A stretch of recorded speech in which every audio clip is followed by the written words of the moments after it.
And I also want to drill down a little bit on the patrilineal law. To me, the maintenance of that law seems so arbitrary because in the Torah, we were patrilineal. That's right. Then the rabbis, around the Second Temple exile time, they flipped it because of circumstances. Right.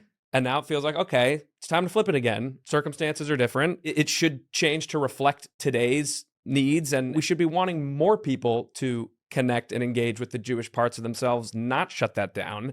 So help me as a rabbi to understand how I jive exclusion with Jewish values like human dignity. And it's so contradictory to me. I think that when Jews feel under threat and behave out of a place of fear, we often react in ways that build bigger walls. So that switch that happens from patrilineal descent to matrilineal descent, it's not a coincidence that it happens kind of around the time of Ezra when Jews are coming back, but they're only the remnant is really coming back. We're allowed to come back. Ezra basically says, we see all these intermarried Jews, and he feels that's so threatening at a time when he thinks Judaism is disappearing, Right. that he decides that you can only be Jewish if you have Zerah Kodesh, which is this holy seed.